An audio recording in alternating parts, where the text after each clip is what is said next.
நேசிக்கிறவர். ஆமென். அவர் மறந்து விடுவதில்லை. மேல வைத்து கர்த்தரை ஸ்தோத்தரிப்போம். இது விசுவாச வாழ்க்கை 155வது பாகமாய். ஆமென் சொல்லுங்களேன். இது உயிர்த்தெழுதலை குறித்து நாம் பேசிக் கொண்டிருக்கிறோம். அதில் ஆவிக்கேற்ற பலிகளை செலுத்தின இயேசு கிறிஸ்துவை குறித்து நாம் தியானித்துக் கொண்டிருக்கிறோம். கர்த்தர் நல்லவர்.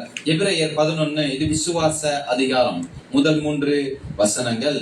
விசுவாசமானது நம்பப்படும் உறுதியும் காணப்படாத நிச்சயமாய் இருக்கிறது. அதனாலே முன்னோர்கள் நற்சாட்சி பெற்றார்கள்.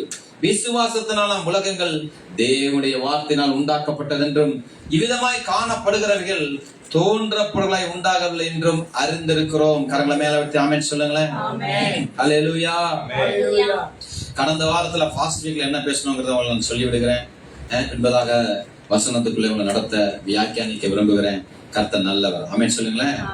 உலகம் முழுவதும் புறந்தள்ளின ஒரு விஷயம், உலகம் ஏற்றுக்கொள்ளாத ஒரு விஷயம், உலகம் நம்பாத ஒரு விஷயத்தை, வழிபாடை, ஒரு வழிபாடை, உலகம் ஏற்றுக்கொள்ளாத ஒரு வழிபாட்டை, உலகம் புறந்தள்ளின ஒரு வழிபாடை, உலகம் நம்பாத ஒரு வழிபாட்டை உலகம் முழுவதும் அறிவித்து அதை பிரசங்கித்து அந்த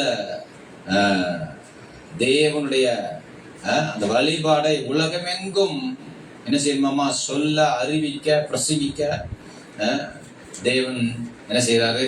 கர்த்தர் தம்முடையதான ஜனங்களை உலகமெங்கும் அனுப்புகிறார். ஆமென் சொல்லுங்களேன். அது என்ன அப்படிப்பட்ட வழிபாடு என்று சொல்லி நாம் பார்த்தோம். அது ஒரு உயிர் தெழுந்த ஆராதனையின் வழிபாடு. பலவித வழிபாடுகள் உலகத்துல உண்டு இல்லையா? சிலை வழிபாடு உண்டு, விக்கிரக வழிபாடு உண்டு, தியான வழிபாடு உண்டு, இயற்கையை வழிபடுவார்கள், மரங்களை வழிபடுவார்கள், கற்கள் எடுத்து செதுக்கி அதை சிற்பமாக்கி வழிபடுவாங்க, இமேஜஸ் நல்லா வரையப்பட்டதை எடுத்து பயன்படுத்துவாங்க, சில எழுத்துக்களை வைத்து பயன்படுத்துவாங்க. ஆமென் சொல்லுங்களேன். மண்ணை, ஆறுகளை, கடல்களை பார்த்து, நீர்நிலைகளை பார்த்து வழிபடுவாங்க. இப்படி முன்னோர்களை வழிபடுவாங்க. இப்படி பலவிதமான வழிபாடுகள் உலகத்துல நிறைந்திருந்த பொழுது உலகத்தால் புறந்தள்ளப்பட்ட ஒரு வழிபாடை, உலகம் ஏற்றுக்கொள்ளாத ஒரு வழிபாடை, உலகம் தாமே நம்பாத ஒரு வழிபாடை, அது என்ன வழிபாடு? உயிர்த்தெழுந்த ஆராதனையின் வழிபாடு. ஆமென் சொல்லுங்களேன். ஒரு உயிர்த்தெழுந்த வழிபாடை உலகமெங்கும் சுவிசேஷமாய் அறிவிக்க வேண்டும். உயிர்த்தெழுதலை பிரசங்கிக்கிறார்கள், உயிர்த்தெழுதலை சாட்சியிட்டார்கள், உயிர்த்தெழுதலை அறிவித்தார்கள். அதன் மூலியமா உயிர்த்தெழுந்த வல்லமை, அற்புதங்கள், அதிசயங்கள், வல்லமைகள், அடையாளங்கள் அந்த வழிபாட்டில் நிறைந்திருந்ததை நாம் பார்த்தோம் போன வாரத்தில். ஆமென் சொல்லுங்களேன். அது என்னது? உயிர்த்தெழுந்த நாளை தான் நம்ம என்ன செய்யறோம்? ஞாயிற்றுக்கிழமை ஆராதனை வழிபடிக்கிட்டு இருக்கோம். ஆமென் சொல்லுங்களேன். இப்படி வழிபாடு என்ன ஆராதனை? எங்க போறீங்க? வழிபட போகிறேன். என்ன வழிபாடு? உயிர்த்தெழுந்த வல்லமையின் வழிபாடு. அப்பா, ஜீவனுள்ள ஒரு வழிபாடு. ஆமென். ஆமா, இந்த நாள் உயிர்த்தெழுந்த நாள். கர்த்தர் நல்லவர். ஆமென் சொல்லுங்களேன். ஆகவேதான் உயிர்த்தெழுந்த நாளை என்ன செய்யறோம்? நாம் ஆராதனையாக, வழிபாடாக நாம் கொண்டிருக்கிறோம். அதுதான் போன வாரம் நான் பேசினேன்.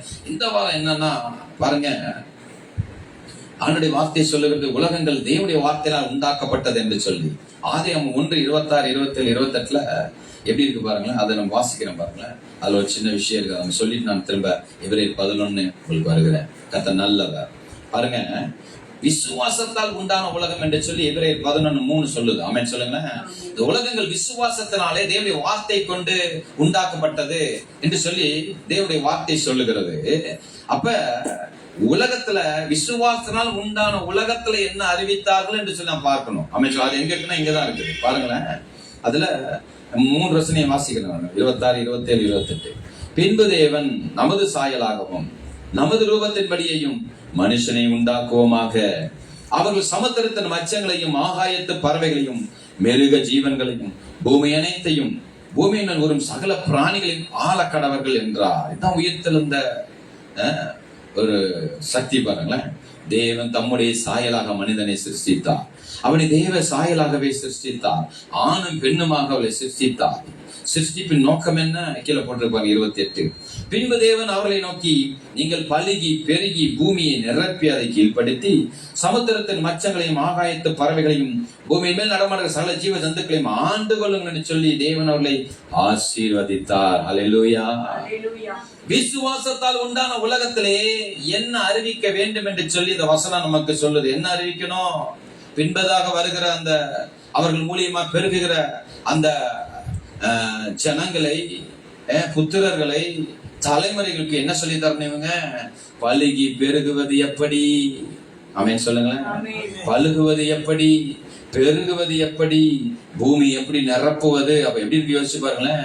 ஜீவனுள்ள அந்த உலகத்துல நித்திய ஜீவனை கொண்டு வருகிற பிள்ளைகளுக்கு, ஆமென் சொல்லுங்களேன், நித்திய ஜீவனை நிரப்பப்படுகிற அந்த பிள்ளைகளுக்கு என்ன என்ன போதிக்கணும்?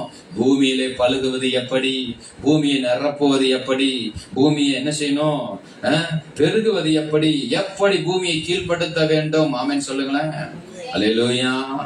ஆமா, எப்படி ஆண்டு கொள்ள வேண்டும் என்று சொல்லி இவர்கள் என்ன செய்யணும்? பிரசங்கிக்க வேண்டும், சாட்சியிட வேண்டும், ஆசீர்வாதம் அறிவிக்கப்பட வேண்டும். ஆமென் சொல்லுங்களேன். அல்லேலூயா. ஆண்டு கொள்வது எப்படி, ஆசீர்வாதத்தை பெறுவது எப்படி, எப்படி அதை இன்னும் அதிகமா குரோத் பண்ணணுங்கிறத என்ன செய்யணும்? பூமி முழுவதும் அவன் சொல்ல வேண்டியவன் பாவத்தை ஏற்றுக்கொண்டு அதை அறிவிக்க ஆரம்பித்து விட்டான்.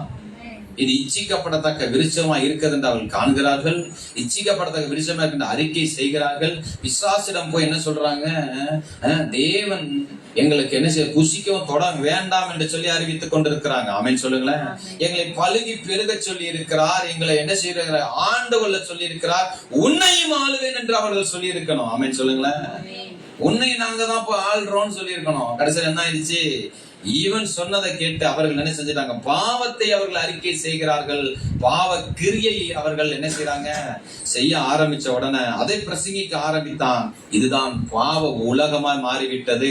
பரிசுத்தத்தை அவர்கள் பிரசங்கித்திருந்தால், பலுகி பெருகுவது எப்படி என்று பிரசங்கித்திருந்தால், எப்படி ஆண்டு கொள்ள வேண்டும் என்று பிரசங்கித்திருந்தால், எப்படி கீழ்ப்படுத்த வேண்டும் என்று அறிவித்திருந்தால் என்ன செஞ்சிருக்கவங்க? அவர்கள் அப்படியே ஆயிருப்பாங்க. ஆனா என்ன செஞ்சிட்டாங்க? பாவத்தை அவர்கள் அறிக்கை செய்ய பாவ உலகம் வெளிப்பட்டு விட்டது. ஆமென் சொல்லுங்களேன். பாவத்தை உலகம் அங்கீகரித்து விட்டது. அல்லேலூயா. பாவத்தை உலகம் என்ன செஞ்சிருச்சு? அங்கீகரித்து விட்டது. பாவத்தை ஏற்றுக்கொண்டு அதோட வாழவும் ஆரம்பித்து விட்டது. ஆமென் சொல்லுங்களேன். வீட்டுல ஒருத்தர் தலைவர் அப்பா குடிக்கிறாருன்னா மனைவி என்ன செய்யறாங்க? சில நேரங்களை ஏற்றுக்கொண்டு விடுகிறார்கள். அந்த ஆளு சொன்னா கேட்க மாட்டான், அந்த ஆள் அப்படித்தான் செய்வான். பிள்ளைங்க பாக்குது, அப்பா இப்படிதான் இருக்கிறாரு, என்ன செய்யறது, வேற வழியில அப்பா தானே அவரு, எப்படி பார்த்தாலும் அவரை விட்டு என்ன செய்யக்கூடாது, இது ஒண்ணுக்காக நான் அவரை வெறுக்க மாட்டேன், இது ஒண்ணுக்காக அவரை என்ன செய்யறாங்க? ஏற்றுக்கொண்டு ஓனர் தப்பு பண்றாரு, எல்லாத்தையும் தப்பு நடக்குது, உலகம் என்ன செஞ்சிருச்சு? அங்கீகரித்து விட்டது பாவத்தை. ஆமென் சொல்லுங்களேன். எவன் குடிக்காம இருக்கான்னு கேட்க ஆரம்பிச்சிட்டாங்க, யார் தப்பு பண்ணாம இருக்கான்னு கேட்க ஆரம்பிச்சிட்டாங்க, யார் கொள்ளடிக்கலான்னு கேட்க ஆரம்பிச்சிட்டாங்க. ஆமாவல்லே சொல்லுங்க. இந்த டெபிட்ல நானும் பாக்குறேன், இந்த கட்சிக்காரெல்லாம் பேசுறான், அவங்க அவ்வளவு கொண்டாடிச்சா, இவன் சொல்றான், இவன் எவ்வளவு கொள்ள, ரெண்டுமே உண்மை பாருங்களேன்.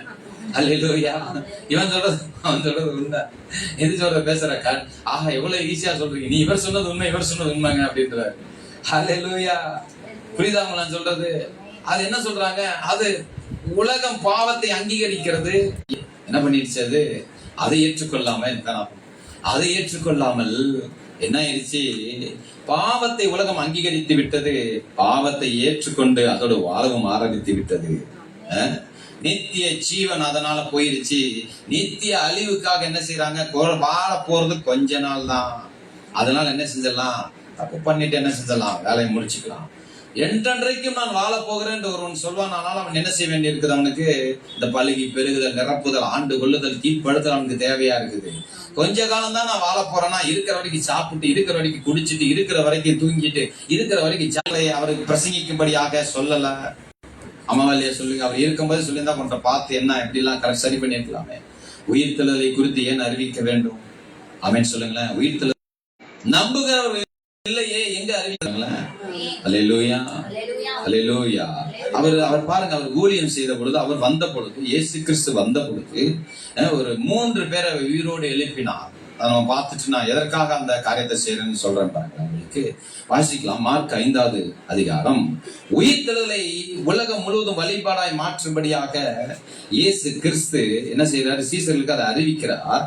ஆனா அவர் வாழ்ந்த காலத்துல, அவர் ஊழியம் செய்த நாட்களில எப்படிப்பட்டதான காரியத்தை அவர் செய்திருக்கிறார் என்பதை நாம் கவனிப்போம். பாருங்களேன். 5வது அதிகாரம், அதுல 22. அப்பொழுது ஜெபாலய தலைவரில் ஒருவனாகிய எவீரு என்பவன் வந்து அவரை கண்டவுடனே அவர் பாதத்திலே விழுந்து, என் குமாரத்தி மரண அவஸ்தைப்படுகிறாள், அவள் ஆரோக்கியம் அடையும்படிக்கு நீர் வந்து அவள் மேல் உமது கைகளை வையும், அப்பொழுது பிழைப்பாள் என்று அவரை மிகவும் வேண்டிக் கொண்டான். அவர் அவனோட கூட போனார். திரளான ஜனங்கள் அவருக்கு பின் சென்று அவரை நெருக்கினார்கள். ஆமென் சொல்லுங்களேன். ஒரு ஜெபாலய தலைவன் தன் குமாரத்தின் மேல மிகவும் பிரியமா இருக்கிற ஒரு மனிதன் இயேசுடத்துல வந்து கேட்கிறான், ஐயா என் பிள்ளை 12 வயசு தான், சின்ன பிள்ளைங்கயா, சின்ன பிள்ளை, 12 வயசு உள்ள பிள்ளை என்ன செய்யறான், மரண அவஸ்தையா படுகிறா, விடுகிற சுவாசத்தை பார்க்கிறேன், எப்பவெல்லாம் நிக்கும் போல் இருக்கு, இதய துடிப்பு ஸ்லோவாகுது, என்ன செய்யறதுன்னு தெரியல, எல்லாத்தையும் பார்த்துட்டேன், ஜெபித்து பார்த்துட்டேன், ஒன்னும் நடக்கல, நீர் வந்து அவங்க கைகளை அவர்கள் மேல வைங்க, பிழைப்பால் என்று சொல்லி நம்பிக்கையோடு வந்திருக்கிறான். கர்த்தர் வா போலான்னு கூப்பிடுறாரு. அதுக்குள்ள வேற ஒரு சம்பவம் அங்க நடக்குது. 35 பாருங்களேன். அவர் இப்படி பேசிக் கொண்டிருக்கையில் ஜெபால தன்னுடைய வீட்டிலிருந்து சிலர் வந்து, நம்முடைய குமாரத்தி மரித்து போனா, ஒரு நியூஸ் வருது அங்கிருந்து, ஒரு மரண செய்தி. அந்த ஜெபால தலைவனுக்கு இருதயத்தை நொறுக்கும்படியாக ஒரு செய்தி வருது, இருதயத்தையே வெடிக்கும்படியாக ஒரு செய்தி வருது. என்ன சொல்றாங்க பாருங்களேன், வந்து சிலர் வந்து நம்முடைய குமாரத்தி மரித்து போனார், இனி ஏன் போதகரை வருத்தப்படுத்துகிறீர்கள் என்றார்கள். அவரை விட்டுருங்க. அவர் வந்து என்ன செய்ய போறாரு, ஒரு மரண செய்தியை ஜெபால தலைவனுக்கு அறிவிச்ச உடனே அந்த வார்த்தையை கேட்கிற இயேசு என்ன சொல்றாரு பாருங்களேன். அவர்கள் சொன்ன வார்த்தை இயேசு கேட்ட உடனே ஜெபால தலைவனை நோக்கி, பயப்படாதே, விசுவாசம் உள்ளவனா இரு என்று சொல்லி பேதுருவையும் யாக்கோபையும் யாக்கோபின் சகோதரன் யோவானையும் தவிர வேறொருவரும் தம்மடி வருகிறதற்கு இடம் விடாமல் ஜெபால தலைவனுடைய வீட்டிலே வந்து சந்தடியையும் மிகவும் அழுது புலம்புகளையும் கண்டு உள்ளே பிரவேசித்து, பிள்ளை மரிக்கவில்லை, நித்திரையா இருக்கிறாள் என்றார். என்ன செய்யறாங்க, அதுக்குள்ளாட்டியும் டெத்தை கன்ஃபார்ம் பண்ணிட்டாங்க. எல்லாரும் டெத்தை என்ன பண்ணிட்டாங்க, கன்ஃபார்ம். உள்ள போகும்போதே ஒப்பாரி வைக்கிற கூட்டம் அங்க இருக்குது. ஐயோ சின்ன பிள்ளை அப்படி ஆண்டு அனுபவிக்காம மறைச்சிருச்சு, இப்படி இறந்துருச்சு. அவங்க அப்பா ஜெபாலய தலைவர், அவர் எத்தனை பேருக்கு உதவி செய்திருக்கிறார்.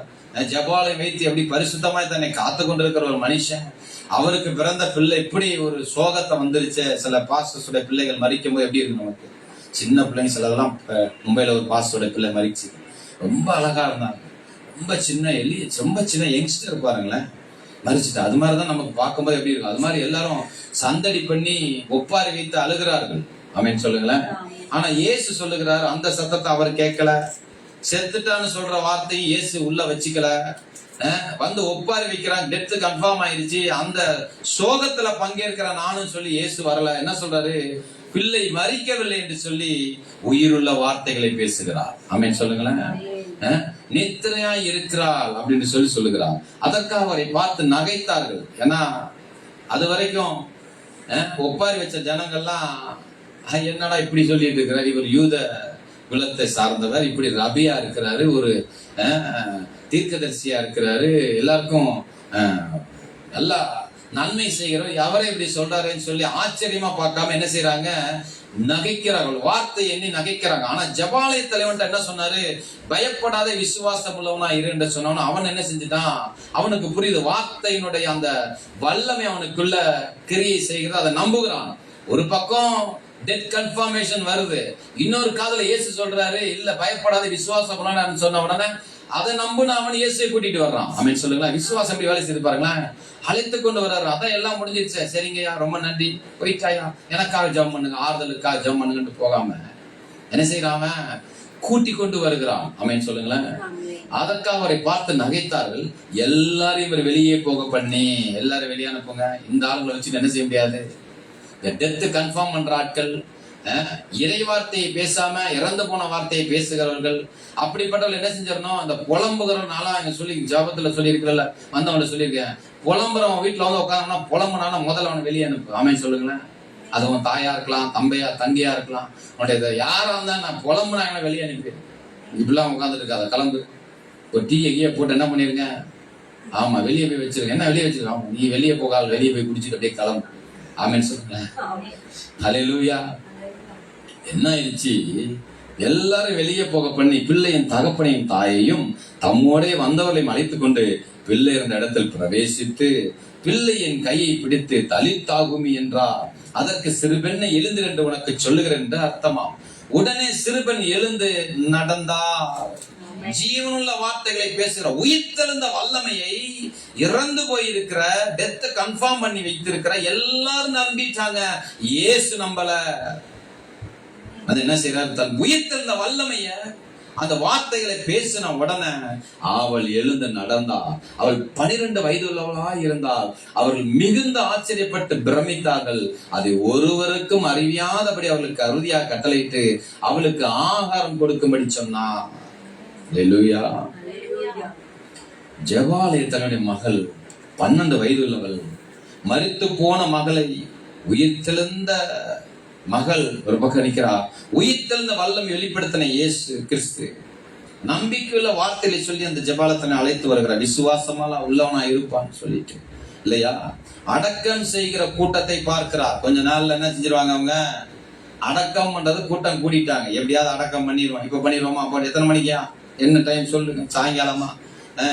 சூரியன் அஸ்தமிக்கு முன்னாடி மறிச்சு என்ன பண்ணிடலாம்? சின்ன பிள்ளையா இருக்குது, என்ன பண்ணலாம்? அல்லது என்ன செஞ்சு உட்காந்து முடிச்சிருங்க, அடக்கம் பண்ணிடலாம். ஆமேன்னு சொல்லுங்களேன். ஆனா எழுப்ப வந்த கூட்டமாக இயேசுவின் கூட்டம் இருக்குது. ஆமென். சீசர்களை அழைத்துக் கொண்டு வருகிறார், நகைக்கப்படுகிறார். உயிர்த்தெழுதை உலகம் அறியவில்லை, உயிர்த்தெழுதை உலகம் நம்பவில்லை, உயிர்த்தெழுதை உலகம் ஏற்றுக்கொள்ளவில்லை. ஆமேன்னு சொல்லுங்களேன். அவன் நம்ப மறுக்கிறாங்க. அவங்களாம் யாரு யாரு எந்திரிச்சா நல்லது, நித்திரையா இருக்கா, மறிக்கவில்லைன்னு சொல்லும் போது அவங்களாம் சந்தோஷம் தானே பட்டிருக்கணும். ஆனா சிரிக்கிறாங்க. ஏன் ஏற்றுக்கொள்ள மாட்டாங்க? இவர்கள் பாருங்க ஆச்சரியப்படுறாங்க. இங்க நடந்தது யாருக்கும் அறிவிக்காதீங்கன்னு சொல்லிட்டு அத என்ன செய்யறாரு? தேவன் கட்டளை இடுகிறார், ஆகாரம் கொடுக்கும்படி சொல்லுகிறார். ஆமேன்னு சொல்லுங்களேன். உயிரோடு எழுந்த முதல் பெண்ணா அவள் இருக்கிறார். ஆமேன்னு சொல்லுங்களேன். மரித்து உயிரோடு எழுந்த பெண்ணா இந்த பெண் இருக்கிறார். இயேசுவின் ஊழியத்துல ஜீவனுள்ள வார்த்தைகளை, உயிர்த்தெழுந்த வல்லமையுள்ள வார்த்தைகளை பேசும் பொழுது உயிரோடு எழுந்த ஸ்திரியாக, சிறு பெண்ணாக அந்த மகள் இருக்கிறார். ஆமேன்னு சொல்லுங்களேன். அது மாத்திரமல்ல, இன்னொரு இடத்துல பாருங்களேன், லூக்கா 7வது அதிகாரம் பாருங்க. அங்கே ஒருவனை உயிரோடு எழுப்புகிறார் தேவன். பாருங்க, அந்த உயிர்த்தெழுந்த வல்லமை அங்கே பேசுகிறார்.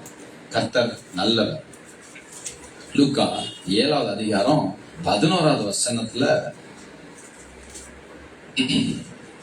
கர்த்தர் பேசுறார் பாருங்களேன். அவர் மறுநாளிலே அவர் நாயின் என்னும் ஊருக்கு போனார். அவருடைய சீசர் அநேகரும் திரளான ஜனங்களும் அவருடனே கூட போனார்கள். அவர் ஊரின் வாசலுக்கு சமீபித்து போன போது மரித்து போன ஒருவனை அடக்கம் பண்ணபடி கொண்டு வந்தார்கள். அவன் தன் தாய்க்கு ஒரே மகனாயிருந்தான், அவளோ கைம்பெண்ணாயிருந்தாள். வீட்டுக்காரன் இல்லை, இப்ப பிள்ளையும் இல்லை, ஒரே பையன். அவனும் மறிச்சுட்டான். கைம்பெண்ணா என்னது? சின்ன வாழ்க்கையில சின்னதுலயே வாழ்க்கையை தொலைச்சவன். ஆமென் சொல்லுங்களேன். அல்லேலூயா. பாருங்க, ஊராரில் வெகு ஜனங்கள் அவளுடனே கூட வந்தார்கள். கர்த்தர் அவளை பார்த்து அவள் மேல் மனதுருகி அழாதே என்று சொல்லி கிட்ட வந்து பாடையை தொட்டார். கிட்டத்தட்ட பாடையில படுக்க வச்சிருக்காங்க. எல்லாம் ஜோடிச்சு வைப்பாங்க இல்லையா? நல்லா பூவெல்லாம் சுத்தம்பாலும் சுத்தறது ரொம்ப கஷ்டம். இப்ப எல்லாரும் ஜிகனா போடுறாங்க, அதுலயே என்னமோ ராக்கெட் வைக்கிறானுங்க. அல்லேலூயா. செத்து போன ஆளுக்கு எவ்வளவு பண்ணணுமோ பண்ணிடுவாங்க. ஆமே, கடைசி செலவு என் செலவுன்றாங்க. அல்லேலூயா. பாடையை சும்மா டிஃப்ரெண்டா கொண்டு வந்து என்ன பண்றாங்க? ஆனா துக்கம் உள்ள இருக்கு இவளுக்கு. என்னது, இவ்வளவு அலங்கரிச்சாங்க, ஆனா அவன் என்ன செய்ய முடியாது, பாடையை தூக்கிட்டு வர்றாங்க. கிட்ட வந்து பாடையை தொட்டார்கள், சுமந்தவர்கள் நின்றார்கள். அப்பொழுது அவர், வாலிபனே எழுந்திருந்து உனக்கு சொல்லுகிறேன் என்றார். மரித்தவன் எழுந்து உட்கார்ந்து பேச தொடங்கினான். அவன் தாயிடத்தில் ஒப்புவித்தார். எல்லாரும் பயமடைந்து, மகா தீர்க்கதரிசியானவர் நமக்குள்ளே தோன்றி இருக்கிறார் என்றும் தேவன் தம ஜனலை சந்தித்தார் என்றும் சொல்லி தேவனை மகிமைப்படுத்தினார்கள். அல்லேலூயா. நாயின் ஊர் விதவையின் மகன் தன் மன துருக்கத்தினாலே உயிர்த்தெழுந்த வல்லமை இயேசு அங்கே வெளிப்படுத்துகிறார். முதலாவது சொன்னது, ஒரு ஜபாலை தலைவன் வந்துச்சு, விசுவாசம் உள்ளவனா இருப்பா, பயப்படாதுன்னு அவர்கிட்ட சொன்னாரு. ஆனா இங்க வந்து என்ன சொல்றாரு? அழாதே. ஆமென். மனதுருக்கம் என்ன செய்யுது? நீ அழாதே. அவள் கண்ணீரை பார்க்கிறார். இதுக்கப்புறம் எனக்கு என்ன வாழ்க்கை? இதுக்கப்புறம் இந்த பயன்தான் எனக்கு ஒரே ஒரு கொப்பை கொடுத்திருந்தான். ஆனா கடைசியில் என்ன ஆயிடுச்சு, இவனே இல்லை, என் வாழ்க்கை என்ன இப்படி ஆயிடுச்சுன்னு சொல்லி அவளுடைய கண்ணீர் இயேசு கிறிஸ்துவை மனதுருக செய்தது. மனதுருகி என்ன சொல்ற, அழாதே என்று சொல்லுகிறார். இது சொல்லுவது மாத்திரமல்ல, தன் உயிர்த்தெழுந்த வல்லமை பயன்படுத்துகிறார். வாலிபனே எழுந்திரு, வாலிபனை எழுந்திரு என்று உனக்கு சொல்லுகிறேன். அல்லேலூயா. ஆண்டவர் மரித்தவர்கிட்ட பேசுறாரு, மரித்து போன பிள்ளைகிட்ட பேசினாரு. உயிர் தெழுந்த வல்லமை பேசுகிற பொழுது உயிர் பெற்று அவள் எழுகிறார். மரித்து போன வாலிபடத்துல பேசுகிறார், அவன் உயிர் பெற்று எழுகிறான். ஆமென் சொல்லுங்களேன். இங்க பாருங்க, திரள் ஜனங்கள் முன்பதாக இந்த அற்புதம் நடக்குது. அன்றைக்கு அப்ப நடந்தது, தன் தாயையும் அவருடைய தாயையும் தகப்பனையும் கூட நம்முடைய தன்னுடைய சீசர் 3 பேர், கிட்டத்தட்ட 5 பேர், பிள்ளை 1 6, அவர்கள் மத்தியில இயலாத இருக்கிற ஆண்டவர் ஜெபித்து அந்த பிள்ளை உயிரோடு எழுப்பினார். ஆமென் சொல்லுங்களேன். ஆனா இங்கேயோ திரள் கூட்ட ஜனங்கள் நிக்கிறாங்க. ஐயோ, அந்த அம்மாவுக்கு வேற யாருமே இல்ல. பரிதாபத்தோடு திரள் கூட்டம் வந்து நிக்குது. இப்ப என்ன செய்யறாங்க, எல்லாருக்குள்ளே ஒரு பயம் வந்துருச்சு. ஆமென் சொல்லுங்களேன். பாடையை கட்டி தூக்கிட்டு வந்தோம் நாங்க தான். Death confirm. இவ்வளவு பேர் நிக்கிறாங்க, இவ்வளவு பேர் நம்புகிற ஒரு விஷயத்தை இயேசு நம்ப மறுக்கிறார். இயேசு அதை நம்பல. ஆமென் சொல்லுங்களேன். அல்லாதே என்றார். கிட்ட வந்து பாடையை தொடரா நிக்கிறாங்க எல்லாரும். என்னங்கய்யா விட்டுருங்க, நாங்க போய் அடக்கம் பண்ணிட்டு வரோம், எங்களா தாங்க முடியல, அந்த பையனை பார்க்க எங்களுக்கு இப்படி இருக்குதுன்னு.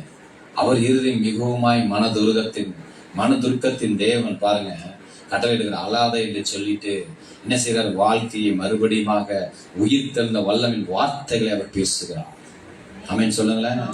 நீங்க உங்க பிரச்சனையை பார்த்து அப்பதான் பேசணும். மரித்து போன பிரச்சனையை பார்த்து என்ன செய்யணும், நீங்க இருபெற்று எழு. அதாங்க உயிர் தந்த வல்லமின் வார்த்தைகள். விசுவாச வார்த்தைகள் என்ன செய்து, அதை என்ன செய்து துளிர்க்க வைக்கிறது. ஆமென் சொல்லுங்களேன். நீங்களும் சேர்ந்துகிட்டு பாடையை கட்டிட்டீங்கன்னா, நீங்களும் உட்காந்து ஒப்பாரி வச்சீங்கன்னா, ஐயோ போயிட்டாரு, அல்லேலூயா, எனக்கு அதை வாங்கிட்டு வரேன்னு சொன்னாரு, வாங்காம போயிட்டாரு, அல்லேலூயா, எனக்கு பார்க்க வர்றேன்னு சொன்னவர் பார்க்காம போயிட்டாரு, ஐயோ அழுது பாத்துறீங்களா, நமக்கெல்லாம் பயங்கர சிரிப்பு வந்துடும். அல்லேலூயா. ஒப்பாரி பாத்துருக்கீங்களா? சேர்ந்து சில பேர் சேர்ந்துப்பாங்க, கூட சேர்ந்து இப்படி நம்ம ஆளுங்க எல்லாம் சேர்ந்து டக்குன்னு உடனே உள்ள கை போட்டுரும். ஜெபிக்கிற நீங்கள் உயிர்த்தெழுந்த வல்லமையை பேச வேண்டும். கத்த நல்லவர். ஆமென் சொல்லுங்களேன். டெத் கன்ஃபார்ம் பாடையில வச்சு எடுத்துட்டு வந்துட்டாங்க. ஆனாலும் தேவன் என்ன செய்யறாரு, ஜீவனுள்ள வார்த்தைகளை, மகிமையுள்ள வார்த்தைகளை, யாரும் விசுவாசிக்காத ஒன்றை இவர் பேசுகிறார், யாரும் ஏற்றுக்கொள்ளாத ஒன்றை இவர் பேசுகிறார், யாரும் அறிந்திராத ஒன்றை இயேசு பேசுகிறார். வாலிபனை எழுந்திரு, தலி தாகுமே என்கிறார். அங்கே உயிர் தந்த வல்லமை வெளிப்படுகிறது. ஆமென் சொல்லுங்களேன். அல்லேலூயா. அடுத்து இன்னொரு காரியத்தை பார்க்கலாம் பாருங்க. யோவான் 11வது அதிகாரத்துல அங்கே இன்னொருவன் மரித்திருக்கிறான். இவனை யாருன்னு பார்ப்போம். பரிசுத்த வேதாகமத்திலே இயேசு கிறிஸ்து ஒரு 3 நபர்களை உயிரோடு எழுப்பினார். அவர்கள் மீண்டும் மரித்து விட்டார்கள். ஆனால் உயிர் தந்த வல்லமை குறித்து நாம் பார்த்து வருகிறோம். கர்த்தர் நல்லவர். 11வது அதிகாரம். மரியாளும் அவள் சகோதரியாகிய மார்த்தாளும் இருந்த பெத்தானியா கிராமத்தில் உள்ளவனாகிய லாசர் ஒருவன் வியாதிப்பட்டிருந்தான். கர்த்தருக்கு பரிமள தைலம் பூசி தன் தலைமையில் அவருடைய பாதங்களை துடைத்தவள் அந்த மரியாளே. அவருடைய சகோதரர்கள் லாசர் வியாதியா இருந்தான். அப்போ அவருடைய சகோதரிகள், ஆண்டவரே நீ சிநேகிக்கிறவன் வியாதியா இருக்கிறான் என்று சொல்ல அவரிடத்தில் ஆள் அனுப்பினார்கள். இயேசு அதை கேட்டபோது, இந்த வியாதி மரணத்துக்கு ஏதுவாயிராமல் தேவனுடைய மகிமை விளங்குவதற்கு ஏதுவாய் இருக்கிறது, தேவனுடைய குமாரனும் அதனால் மகிமைப்படுவார் என்றார். ஆமென் சொல்லுங்களேன். இந்த வியாதி தேவனுடைய மகிமை விளங்குவதற்கு ஏதுவாய் இருக்கிறது என்று சொல்லி இயேசு கிறிஸ்து விசுவாசம் உள்ள வார்த்தைகளை பேசுகிறார். ஆமென் சொல்லுங்களேன். வார்த்தை பாருங்களேன், வித்தியாசம். ஒருத்தர் சொல்லி அனுப்புறாங்க, வியாதியா இருக்கிறாங்க, நீங்க வரணும்னு சொல்லிட்டு, ஓகே நம்ம வாங்கப்பா போய் ஜெபம் பண்ணுவோம்னு சொல்லியிருந்தா அது ஓகே, அது வரைக்கும் ஓகே. ஆனா என்ன சொல்றாரு, இந்த வியாதி தேவனுடைய மகிமை விளங்குவதற்கு ஏதுவாய் இருக்கிறது என்று சொல்லி கர்த்தர் பேசுகிறார். இயேசு மார்த்தா இடத்திலும் அவருடைய சகோதரத்திலும் லாசரிடத்திலும் அன்பாய் இருந்தார். ஆமென் சொல்லுங்களேன். அல்லேலூயா. அப்ப அன்பாய் இருந்தார்னு இருக்குது. அவங்களும் ஆள் அனுப்பிட்டாங்க. இயேசுவும் சொல்ற இந்த மகிமை விளங்குவதற்கு ஏதுவா இருக்குது இந்த வியாதின்னு சொல்லி. ஆனா தாமதிக்கிறார். ஆமென் சொல்லுங்களேன். கிட்டத்தட்ட அவன் மரித்து 4 நாட்கள் ஆகும் வரை தாமதிக்கிறார். ஆமேன் சொல்லுங்களேன். சில விஷயங்கள் ஆண்டவர் என்ன செஞ்சாரு, கண்டுக்கிறதே மாட்டேங்கிறார். ஆள் சொல்லி விட்டாச்சு, இவரும் சொல்றாரு, கேட்ட உடனே சொல்றாரு, ஆமாப்பா சீசர்ட்ட அறிவிச்சுன்னா சொல்றாரு, இது மாதிரி லாசர் வியாதியா இருக்கிறான், என்ன செய்யறது, தெய்வ மகிமை விளங்குவதுக்கு ஏதுவா இருக்கணும். அவங்க என்ன நினைச்சாங்க, ஓகே போய் சுகமாக்கிடுவார்னு நினைச்சிட்டு இருந்தாங்க. அடுத்து அவரு போட்டிருக்கு, அன்பாய் வேற இருந்தாராம் அவங்க மேல, ரொம்ப அன்பா இருந்திருக்கிறார். அப்படிப்பட்ட குடும்பத்திற்கு உடனே ஓடி வர வேண்டாமா, தீ விரித்து வர வேண்டாமா, திடீர்னு குதிரையிலேயே கழுதையிலேயே டக்குனு ஏறி என்ன செஞ்சிடணும், வந்திருக்கலாமா இல்லையா? ஆனா இவர் என்ன செய்யறாரு, என்ன பண்றாரு, இன்னும் 2 நாள் அங்கே தங்கி இருக்கிறாமா. அப்படிதான் போட்டிருக்கு பாருங்க 6வது அதிகாரம். அவன் வியாதியா இருக்கிறதாக அவர் கேள்விப்பட்ட பொழுது தாம் இருந்த இடத்துல பின்னும் 2 நாள் தங்கினார். ஹல்லேலூயா. இன்னும் 2 நாள் எக்ஸ்ட்ரா என்ன பண்றாங்க, தங்கி அங்க இருந்து செலிப்ரேட் பண்ணிட்டு இருக்கிறார். ஹல்லேலூயா சொல்லுங்களேன். ஆமேன் சொல்லுங்க பார்க்கலாம். ஏன் அப்படி செய்கிறார்னா, காரியம் முடிந்த உடனே வருகிறார் இயேசு. தேவன் மகிமை விளங்குவதற்கு ஏதுவாய் இது இருக்கிறது என்று சொல்லி கர்த்தர் சொல்லுகிறார். தன்னை என்ன பேசுறார் பாருங்களேன். அடுத்த 11வது வசனத்துல இப்படி வருது, இவைகள் அவர் சொல்லிய பின்பு அவர்களை நோக்கி, நம்முடைய சிநேகிதனாக லாசரு நித்திரை அடைந்திருக்கிறான், நான் அவனை எழுப்ப போகிறேன் என்றார். ஆமென் சொல்லுங்களேன். அதற்கு அவருடைய சீசர்கள், ஆண்டவரே நித்திரை அடைந்திருந்தால் சுகமடைவான் என்றார்கள். இயேசு அவனுடைய மரணத்தை குறித்து அப்படி சொன்னார், அவர்களோ நித்திரை செய்த இளைப்பாறுதலை குறித்து சொன்னார் என்று நினைத்தார்கள். டெத் கன்ஃபார்ம் ஆயிடுச்சு. இயேசுவே சொல்லிட்டார், நித்திரை அடைஞ்சிட்டான் பாங்க. ஆமென் சொல்லுங்களேன். அப்பொழுது இயேசு அவரை நோக்கி, லாசரு மரித்து போனான் என்று வெளிப்படையாய் சொல்லி அவர்கிட்ட என்ன சொல்றாரு, வெளிப்படையாவே சொல்லிட்டாரு, வெளிப்படையாவே அறிவிக்கிறார், இல்லப்பா லாசர் இது மாதிரி மரித்து விட்டான் வெளிப்படையாக சொல்லுகிறார். ஆமென் சொல்லுங்களேன். நான் அங்கே இராததினால் நீங்கள் விசுவாசம் ஆகிறதற்கு ஏது உண்டென்று உங்கள் நிமித்தம் சந்தோஷப்படுகிறேன். இப்பொழுது அவனிடத்திற்கு போவோம் வாருங்கள் என்றார். அல்லேலூயா. 17வது வசனம் பாருங்களேன். இயேசு அவன் கல்லறையில் வைக்கப்பட்ட 4 நாள், இயேசு வந்த போது அவன் கல்லறையில் வைக்கப்பட்டு 4 நாளாயிற்று என்று கண்டா. அவர் 2 நாள் வர்றாரு பிரயாணத்தோட, வந்துட்டு 4 நாள் ஆயிடுச்சுன்னு தெரிஞ்சுக்கிறாரு. பெத்தானியாவூர் எருசலேமுக்கு சமீபமா ஏறக்குறை 2 மைல் தூரத்தில் இருந்தது. யூதர்கள் அநேகர் மார்த்தாள் மரியாளுடைய சகோதரனை குறித்து அவருக்கு ஆறுதல் சொல்லும்படி அவரிடத்தில் வந்திருந்தார்கள். எல்லாரும் வந்துட்டாங்க, அடக்கமும் பண்ணியாச்சு.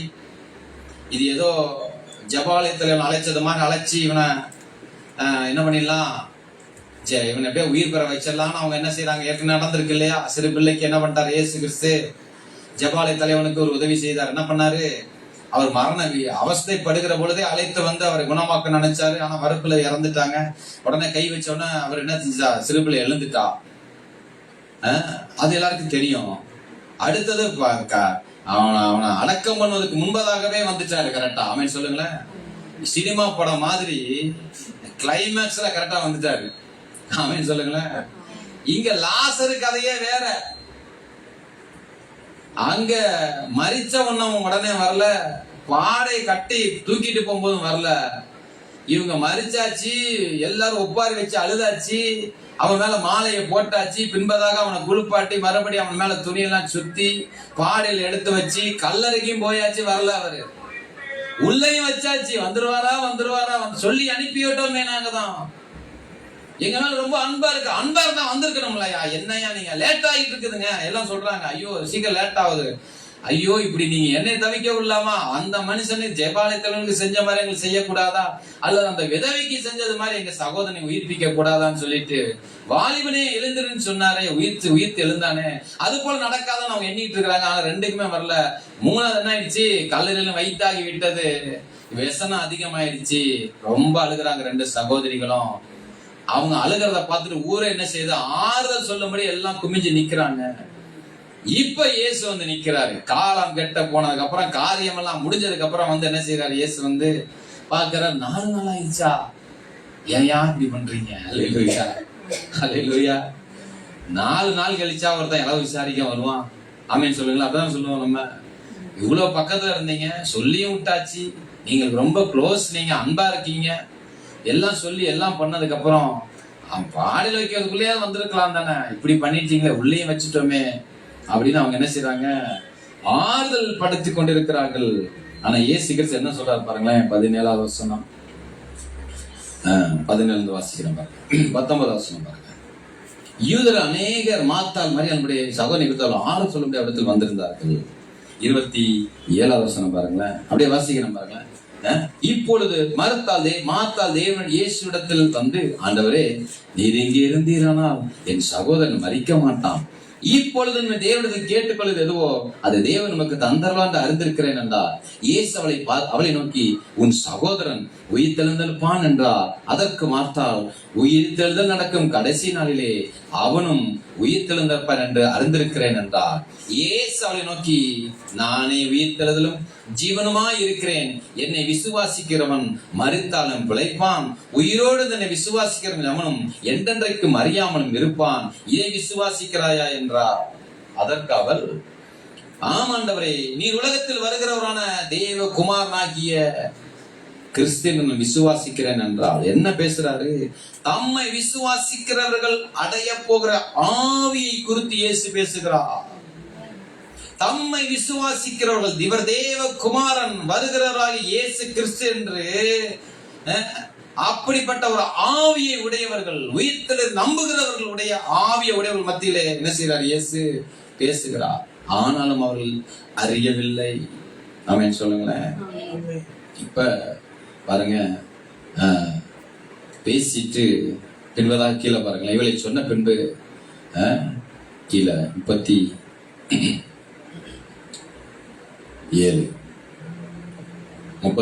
வாசிக்கிறேன். 32. இயேசு இருந்த இடத்தில் மரியாள் வந்து அவரை கண்டவுடனே அவர் பாதத்தில் விழுந்த, ஆண்டவரே, நீர் இங்கே இருந்தீரானால் என் சகோதரன் மரிக்க மாட்டான் என்றார். அவள் அழுகிறதையும், அவளை கூட அந்த யூதர்கள் அழுகிறதையும் இயேசு கண்டபோது ஆவியிலே கலங்கி துயரமடைந்து, அவனை எங்கே வைத்தீர்கள் என்றார். ஆண்டவரே, வந்து பாரும் என்றார்கள். இயேசு கண்ணீர் விட்டார். அப்ப யூதர்கள், இதோ இவர் அவனை எவ்வளவாய் சிநேகித்தார் என்றார்கள். அவர்கள் சிலர், குருடைய கண்களை திறந்த இவர் என்னை சாகாமல் இருக்க பண்ண கூடாதா என்றார்கள். அப்பொழுது இயேசு மறுபடியும் தமக்குள்ளே கலங்கி கல்லிடத்திற்கு வந்தார். அது ஒரு குகையாக இருந்தது, அதுமே ஒரு கல் வைக்கப்பட்டிருந்தது. இயேசு கல்லை எடுத்து போடுங்கள் என்றார். ஆமென் சொல்லுங்களேன். முதல்ல என்ன செய்யறாரு? கல்லை எடுங்கன்றார். ஹல்லேலூயா. உடனே ஒரு வார்த்தை வருது. மரித்தோடைய சகோதரி மார்த்தாள் அவரை நோக்கி, ஆண்டவரே, இப்பொழுது நாருமே 4 நாளாயிற்றே என்றார். என்ன சொல்றா? இப்படி பார்க்க மாட்டான் ஆண்டவரே, நாரும் இல்லையா? ஏன் சொல்றான்னா, ஏற்கனவே நாய் தான் செத்து இருக்கான். ஆமென் சொல்லுங்களேன். கொடி வியாதியில தான் ஏதோ ஒண்ணுல அவன் மாட்டி என்ன செஞ்சிருக்கான்? மறுத்து இருக்கான். அப்படிதான் அடக்கம் பண்ணி இருக்கிறாங்க. அப்படி இருக்கிறவனை என்ன செய்ய, இதுல 4 நாள் வரை ஆயிடுச்சு. திரும்ப இப்ப எடுத்தோம்னா ஒரே நாற்றமாய் நாருமே என்று சொல்லும் பொழுது இயேசு நோக்கி மறுபடியும் அந்த வார்த்தையில் பேசுறார். நீ விசுவாசித்தால் தேவனுடைய மகிமையை காண்பேன், நான் உனக்கு சொல்லவில்லையா என்றார். மரித்து போன சரீரம் உள்ள இருக்கு, வெளியே உயிர்த்தெழுந்த வல்லமை பேசுற இயேசு யாரும் என்ன செய்ய முடியல? கண்டுக்க முடியல, அறியவில்லை, உயிர்த்தெழு நம்பல. ஆனாலும் என்ன சார் அறிக்கையிடுறாங்க, இல்ல கடைசி நாள் எழுந்திருப்பாங்க நான் நம்புறேன், எல்லாரும் எழுந்திருக்கும் போது நான் நம்புறேன் அப்படின்னு நம்புற ஒரு கூட்டம். ஆனா என்ன சொல்றாரு? நீ விசுவாசித்தால் தேவனுடைய மகிமை இப்பொழுதே காண்பாய் என்று சொல்லி விசுவாச வார்த்தைகளை பேசுகிறார். தேவனுடைய மகிமையை பேசுகிறார். ஏன்னா அப்பதானே சொல்லி வந்தாரு, இந்த வியாதி தேவனுடைய மகிமை விளங்குவதற்கு ஏதுவாய் இருக்கிறன்னு சொல்லிதான் என்ன செய்யறாரு? நான் அவனை எழுப்புறதுக்கு தடை செய்து அவரை நான் 2 நாள் அங்க எக்ஸ்ட்ரா தங்குறாரு. ஆமென் சொல்லுங்களேன். இப்ப பாருங்களேன், அப்பொழுது மரித்தவன் வைக்கப்பட்ட இடத்துல கல்லை எடுத்து போட்டார்கள். இயேசு தம் கண்களை ஏறெடுத்து, பிதாவே, ஹல்லேலூயா, ஜெபாலய தலைவர் வீட்டுல போய் இந்த மாதிரி செய்யல. கவனிக்கிறீங்களா வித்தியாசம்? பாருங்க, பாடையை தொட்ட பொழுது மனதுருக்கத்தின் தேவன் உயிர்த்தெழுந்த வல்லமை பேசினார். ஆமென் சொல்லுங்களேன். ஜெபாலய தலைவன் நோக்கி, பயப்படாத, விசுவாசம் உள்ளவனா இரு என்று சொல்லி அவனுக்கு நம்பிக்கையை விட்டு விசுவாசத்தை கொடுத்து பின்பதாக உள்ளே வந்து டெட்டு கன்ஃபார்ம் பண்ணவங்கள வெளியே அனுப்புறாரு இல்லையா? அவங்கள வெளியே அனுப்பிட்டு இவங்க உள்ள இருக்கிறாங்க. அங்க அப்படி நடந்துச்சு. 2வது காரியம், பாடையை தொட்டோட திரள் ஜனங்கள் பாக்குறாங்க. சரி, கடைசியா ஏதாவது ஒரு ஜெபம் பண்ணி, கல்லல ஜெபம் இருக்குல்ல, பாஸ்டர் எங்கப்பா தேடுவாங்க, ஐயா வாங்க, கடைசியா ஒரு ஜெபம் பண்ணிருங்க. கடைசியா இது புழுதி, இது குப்பை, இது விதை என்று சொல்லி என்ன செய்யறாங்க? உள்ள மண்ணை போட்டு, அவதான் நாங்க தான் மண்ணை போட, மண்ணை போட்டு யாருக்கு குடும்பத்தாரெல்லாம் வாங்க, சொந்தம் வாங்க, கணவன் மனைவி வாங்க, பிள்ளை போடுறா போடுறா போடுறா போடு. இல்லையா? மண்ணை போட்டு இறக்குங்க போனா டக்கு டக்குன்னு மம்பட்டி எடுத்து நினைச்சிருவாங்க, இறக்கிடுவாங்க. ஆனா அங்க பாருங்க குகை, அது மண்வெட்டிலாம் இல்ல, குகை. கட்டப்பட்டிருக்கிற லாசரு, மரித்து போன லாசரு, நாரும் என்று சொல்லி எல்லாம் நம்புற ஒரு லாசரு என்ன ஆயிடுச்சு? என்ன சொல்றாரு? பிதாவை நோக்கி பார்த்து ஜெபிக்கிறார். ஆமீன் சொல்லுங்களேன். பாருங்க, உயிர் தெழுந்த வல்லம் எப்படி செயல்படுது பாருங்களேன். 4 நாள் ஆயிடுச்சு இல்லையா? அதனால ஒருவேளை ஜெபிக்கிறாரோ? அப்படி கிடையாது. என்ன பேசுறாருங்கிறது ரொம்ப முக்கியம். நல்லா கவனிக்கலாத. இயேசு தம்முடைய கண்களை ஏறெடுத்து, பிதாவே நீர் எனக்கு செவி கொடுத்தபடினால் உண்மை ஸ்தோத்தரிக்கிறேன். எவ்வளவு ஸ்தோத்திரம் பாருங்களேன். ஸ்தோத்திரம் ரொம்ப முக்கியம். சில பேர் ஸ்தோத்திரங்கள் எல்லாம் பெருசா நான் நினைக்கிறதே இல்லை. ஸ்தோத்தரிக்கிறேன்னு சொல்றது எவ்வளவு முக்கியம். அது பிதாவை நோக்கி பார்த்து ஸ்தோத்திரம் செய்வது என்பது மகிமை. அல்லேலூயா. ஏன்னா என்ன சொல்லிட்டாரு? இது தேவன் மகிமைப்படுவதற்கு ஏதுவாய் இருக்கிற ஒரு வியாதி இது. ஆமென் சொல்லுங்களேன். அது அவர் அறிஞ்சு என்ன செய்யறாரு? புரியுதா உங்களுக்கு நான் சொல்றது? உயிர்த்தெழுந்த வல்லமைய உலகவங்க பிரசங்கிக்க நீங்க அனுப்பப்பட போகிறீங்க. அதுக்கு முன்பதாக ஒரு டெமான்ஸ்ட்ரேஷன் செய்யறாரு, ஒரு செய்கை அங்க செய்கிறாரு. என்ன செய்யறாரு பாருங்களேன். நீர் எப்பொழுதும் எனக்கு செவி கொடுக்க நான் அறிந்திருக்கிறேன், ஆனாலும் நீர் என்னை அனுப்பினதை சூழ்ந்து நிற்கும் ஜனங்கள் விசுவாசிக்கும்படியாக அவர்கள் நிமித்தம் இதை சொன்னேன் என்றா. ஆமென். அல்லேலூயா. மரித்தவன் எழுவான் என்பதை நம்பாத ஒரு விஷயம், நம்பாத ஜனங்கள் சுத்தி நிக்கிறாங்க. விசுவாசிக்காத ஒரு ஜனம் நிக்குது. ஆமென் சொல்லுங்களேன். அதை பல ஏற்பாட்டுல இருந்த பரிசுத்தவான்கள் எல்லாம் நம்பினாங்க, அறிக்கை செய்தாங்க. தன் பிள்ளையை கூட பலிபடுத்தல் வைக்க அஞ்சவில்லை, அதெல்லாம் செஞ்சாங்க. அது மாதிரிலாம் நடந்தது. ஆனா புதிய ஏற்பாட்டுல நம்பவே முடியாது. அதை ஏன் நம்ப முடியாதுன்னா அது மாதிரி நடக்கவே இல்லை. ஆனா இங்க பாருங்க என்ன நடக்குது. இவர்களை சொன்ன பின்பு லாசர்வே வெளியே வா, அவன் பேரை சொல்லி அழைக்கிறான். ஆமென் சொல்லுங்களேன். லாசர்வே வெளியே வா என்று சொல்லி உரத்த சத்தமாய் கூப்பிட்டா. அவருக்கு ஏதோ ஒன்று ஆயிடுச்சாட்டு இருக்கு, அப்படிதான் நம்பாங்க. நாலு ஆரம்பத்துல பாடி ஜெபிக்கும் போது எங்க வீட்டுல இருந்தாங்க, அப்படிதான் சொன்னாங்க, ஏதோ ஆயிடுச்சு இவருக்கு. என்னமோ கன்ஃபார்ம் பண்றாங்க அவங்க. ஆமென் சொல்லுங்களேன். கன்ஃபார்ம் பண்றாங்க பாருங்க. அப்பொழுது மரித்தவன் வெளியே வந்தான். ஒரு உயிர்த்திருந்த வல்லமையை எங்க அனுப்புறாரு? உரத்த சத்தமாய் கல்லறைக்குள்ளே. கேட்ட உடனே கல்லறை அசைகிறது, உள்ளே நிழலாடுகிறது. என்னன்னு பார்த்தா மரித்து போன லாசரு வெளியே வருகிறான். கரங்களை மேல வெட்டி ஆமென் சொல்லுங்களேன். அல்லேலூயா. மரித்து போன லாசரு வெளியே வருகிறான். அவன் கால்களும் கைகளும் பிரேதெல்லாம் கட்டப்பட்டிருந்தது, அவன் முகம் சீல சுற்றப்பட்டிருந்தது. இயேசு அவர்களை நோக்கி, இவனை கட்டவிழ்த்து விடுங்கள் என்றார். அப்பொழுது மலையாளத்தில் வந்திருந்த இயேசுவை கண்டவர்களாக யூதர்கள் அநேகர் அவரிடத்தில் விசுவாசம் உள்ளவரானார்கள். அல்லேலூயா. தேவனை நோக்கி கட்டளை இடுகிறார். அப்படியே கட்டளை வெளிப்படுது. உயிர் தெழுந்த வல்லம் எப்படி வெளிப்படுது? கட்டளையாக லாசரே வெளியே வா. ஒரு கட்டளை வெளிப்படுது. 4 நாள் ஆன லாசர் வெளியே வருகிறான். தேவனுடைய மகிமை விளங்குகிறது. தேவ குமாரன் விசுவாசிக்கப்படுகிறார், மகிமைப்படுகிறார். இந்த 3 காரியங்கள் இயேசு கிறிஸ்து இருந்த பொழுது உயிரோடு எழுப்பின ஒரு லிஸ்ட் பாருங்க. இப்ப இவங்க 3 பேர் என்ன நீதிமான்களா? இந்த 3 பேர் என்ன பரிசுத்தவான்களா? அல்லது இந்த 3 பேர் என்ன எப்படிப்பட்ட ஆட்கள்? இவங்க எதுக்காக அவரை போய் எழுப்புறாங்க? ஒரு பரிசுத்தவனை மரித்து போனவரை எழுப்பி இருந்தா, பரிசுத்தவனா இருந்திருந்தா தேவன் மகிமைப்பட மாட்டாரா? இல்லையா? நான் சொல்ல புரியுதா இல்லையா உங்களுக்கு? இவங்க யாரு? இவங்க ஏன் உயிர்ப்பிக்கிறாரு? தேவ குமாரனுக்கு அந்த அதிகாரம் உண்டு என்பதை எல்லாரும் அறிந்து கொள்ளணும் முதல்ல. ஆமென் சொல்லுங்களேன். தேவ குமாரனுக்கு மரித்தோரை உயிர்ப்பிக்கிற வல்லமை இருக்கு என்பதை எல்லாம் அறிஞ்சு கொள்ளணும். ஆமென். அல்லேலூயா. சீசர்லாம் அறிஞ்சு கொள்ளணும், சபையார் அறிந்து கொள்ளணும். இயேசுக்கு உயிர்த்தெழுந்த வல்லமை அதிகாரம் உண்டு என்பதை அறிந்து கொள்ளணும். ஆமென் சொல்லுங்களேன். இயேசு உலகம் முழுமைக்கும் இந்த உயிர்த்தெழுதலை அறிவிக்கும்படியாக, இந்த உயிர்த்தெழுந்த வழிபாடை எல்லாரும் வழிபடும்படியாக இயேசு கிறிஸ்து சீசர்களை பேசுற, உலகம் முழுக்க சுவிசேஷத்தை பிரசங்கிங்க, நான் உயிரோடு எழுந்துட்டேன்னு போய் சொல்லுங்க, பிதா குமாரன் பரிசுத்த ஆவியின் நாமத்தினாலே ஞானஸ்நானம் கொடுங்கன்னு சொல்லி அனுப்புறாரு. எப்படி அனுப்புறாரு? இவர் உயிரோடு எழுந்துச்சாரு. எழுந்து 3ஆம் நாளில எழுந்து பிரகாசிக்கிறவாய் சொல்றாரு, நான் உயிரோடு எழுந்தத உலகத்துக்கு சொல்லுங்க. ஆமென் சொல்லுங்களேன். இயேசு மரித்து எழுந்த போது அதை அறிவிக்க காரணம் என்ன? ஏன்னா அது வரைக்கும் ஏன் அப்படி செய்துட்டார் ஆண்டவர்? ஏன் அந்த மாதிரி உயிரோடு எழுந்ததுக்கு அப்புறம் ஏன் அந்த உயிர் தந்த வல்லமையை சீசரிடத்துல சொல்லி அந்த ஒரு வழிபாடு, உயிர் தெரிந்த வல்லமை இல்ல வழிபாடு உலகம் எங்கேயுமே கடைபிடிக்காது. ஒரு உயிரோட வருவார்னு யாரும் என்ன செய்ய மாட்டாங்க, சாமி கும்பிட மாட்டாங்க.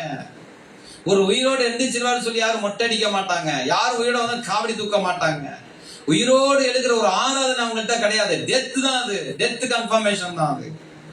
அம்மாவாலியா சொல்லுங்க, எங்கேயாவது உயிர் தந்த வழிபாடு இருக்குதா?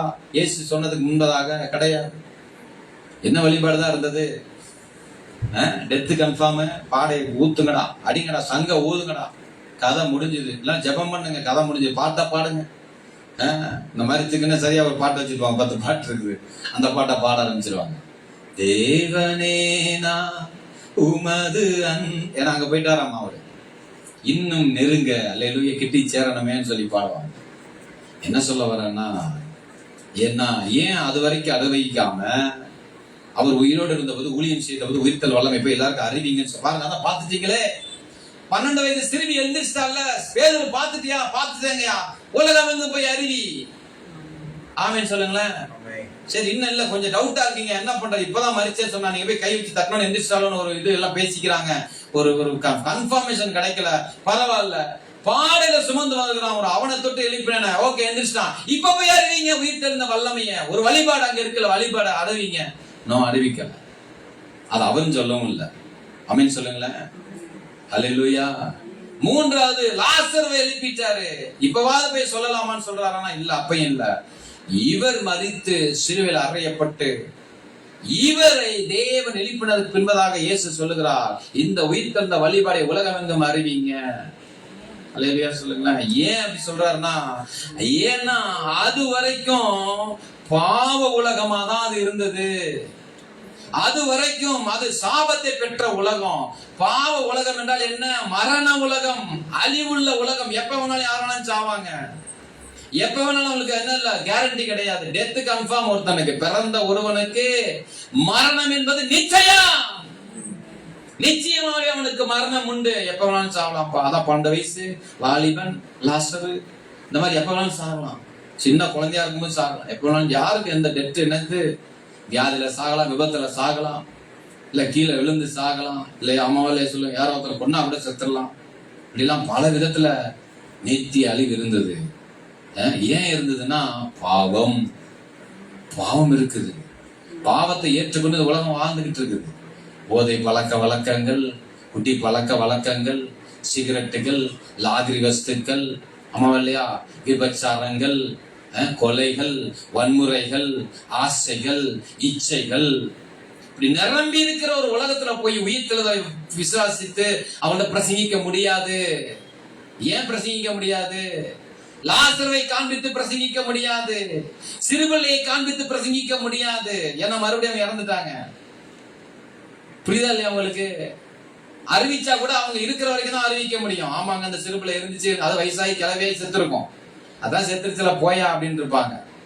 ஆனா இப்பொழுதோ அவளை உயிரோடு எழுப்பின தேவன் இயேசு கிறிஸ்து சிலுவையில் அறையப்பட்டு தன்னுடைய பாவத்திற்காக மரித்து 3ஆம் நாளிலே உயிரோடு எழுந்ததுனால, இப்ப என்றைக்கு உயிரோடு இருப்பதனால இந்த உயிர்த்தெழுதலை எல்லாருக்கும் போய் அறிவியுங்க. அல்லேலூயா. எப்படிப்பட்ட பாக்கியத்தை நான் பெற்றிருக்கோம்ன்றதை நீங்கள் அறிந்து கொள்ளுங்க. இப்ப என்ன வந்துருச்சு? பாவத்தை மன்னிக்கிற அதிகாரம் வந்துருச்சு. ஆமென் சொல்லுங்களேன்.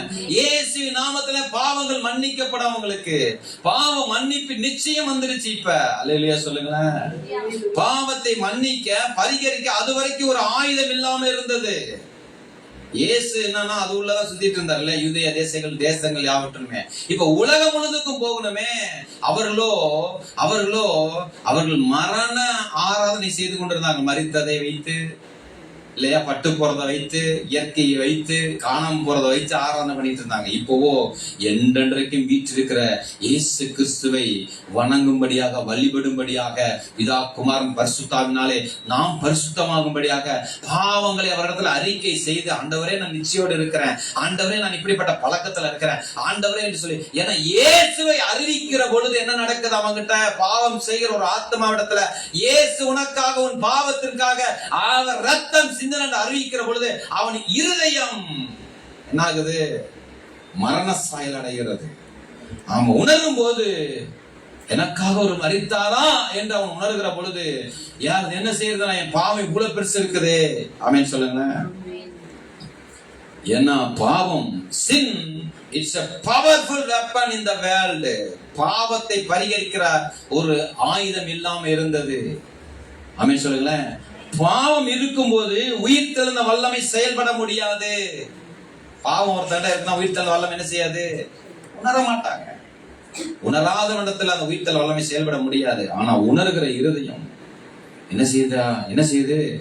3ஆம் நாளிலே அவர் உயிரோடு எழுந்தார். அவங்க பாவத்தை மன்னித்து எழுந்த ஒருவர் இருக்கிறார். உங்க பாவத்தை மன்னிக்கிற ஒருத்தர் இருக்கிறாரு. உங்களை பரிசுத்தமாக்குற ஒருத்தர் இருக்கிறாரு. உங்களுக்கா நித்திய ஜீவன் வைத்திருக்க ஒருத்தர் இருக்கிறான்னு ஒரு நம்பிக்கை வருது. விசுவாசம் பாருங்களேன். அல்லேலூயா சொல்லுங்களேன். விசுவாசம் என்ன ஆயிடுச்சு? பாவத்திற்கு அதிகாரியான பிசாசை இயேசு ஜெயிக்கிறார். எபிரேயர் 2 பாருங்க. எபிரேயர் 2 வசனம் போட்டிருக்கு. எபிரேயர் 2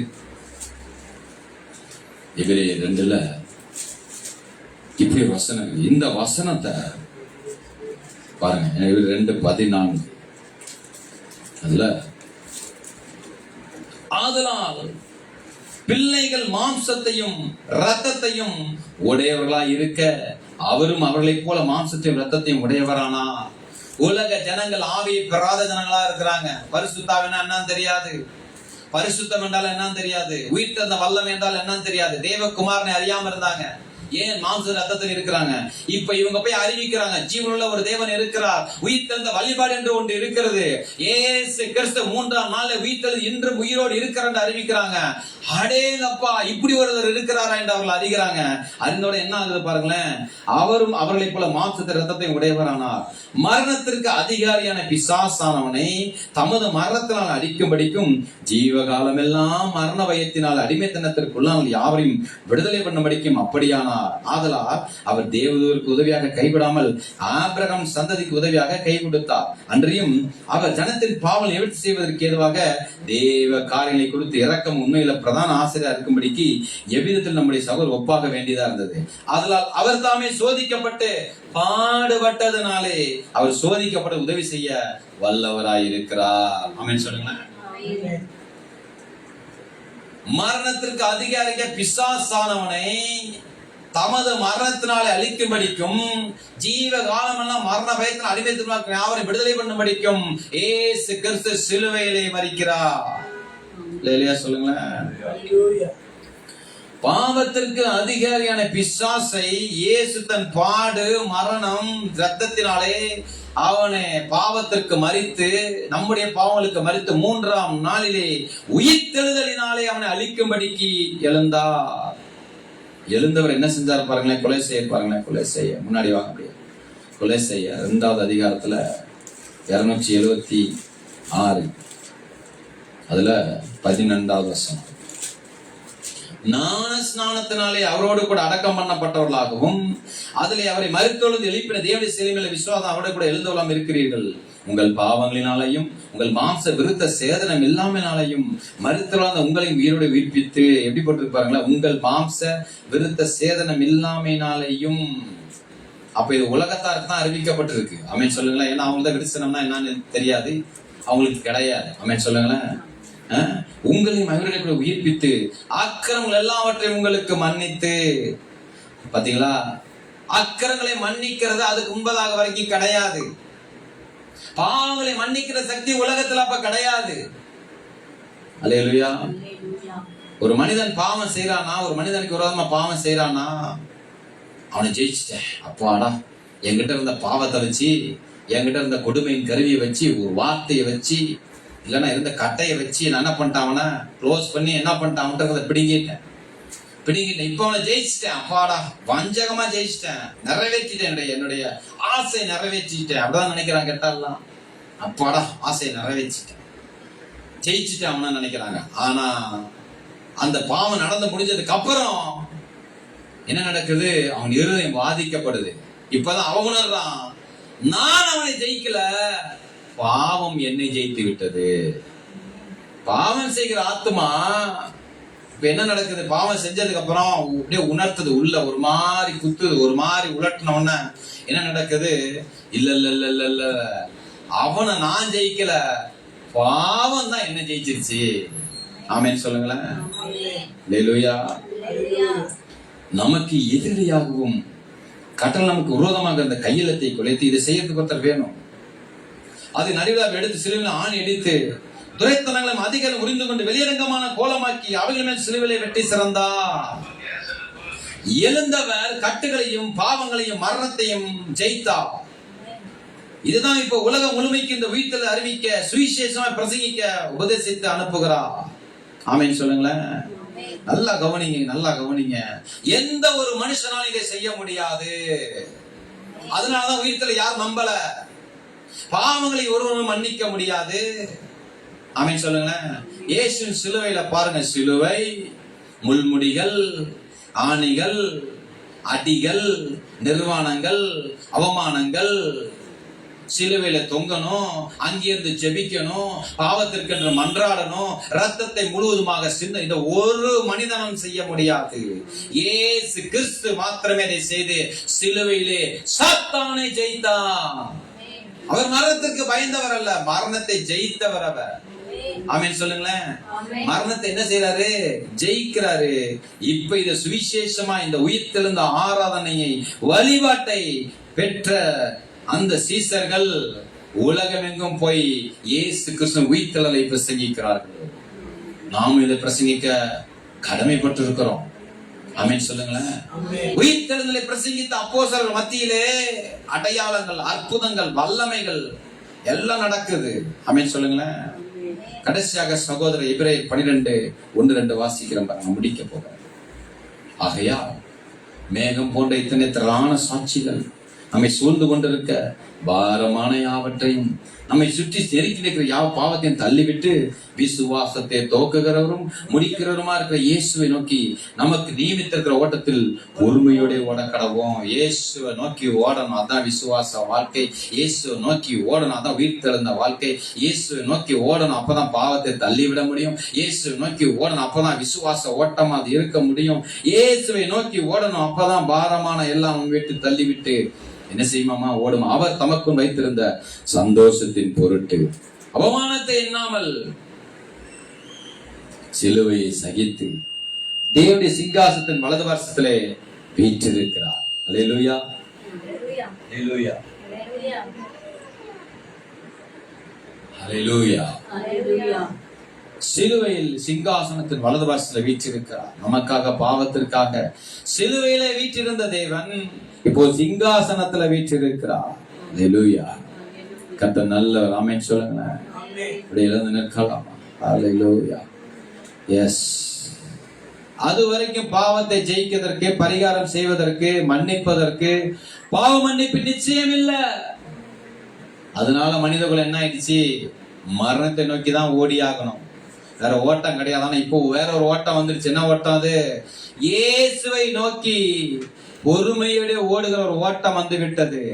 பிதா குமாரன் பரிசுத்தாவின் நாமத்தினாலே ஞானஸ்நானம் பெற்று உயிர்த்தெழுந்த வழிபாடை பெற்றவர்கள் நாம். ஹல்லேலூயா சொல்லுங்க. ஹல்லேலூயா. ஒரு உயிர்த்தெழுந்த வழிபாட்டை நாம் பெற்றிருக்கிறோம். நீங்க மரித்து போன ஒருவரை நீங்கள் தெய்வமாக கொண்டு தொழவில்லை, அல்லது சிலையாக இருக்கிற ஒருவரை தொழுது கொள்ளவில்லை, பச்சையான மரத்தின் கீழ் வைக்கப்பட்ட ஒருவரை தொழுது கொள்ளவில்லை, அல்லது அடையாளங்கள் வானத்தின் சேனையை தொழுது கொள்ளவில்லை. உயிரோடு எழுந்தவரை நீங்கள் தொழுது கொண்டு வருகிறீங்க. அதுதான் உயிர்த்தெழுந்த ஆராதனை. உயிரோடு எழுந்தவருக்கு அந்த ஆராதனை, என்றென்றைக்கும் உயிரோடு இருப்பவருக்கு அந்த ஆராதனை.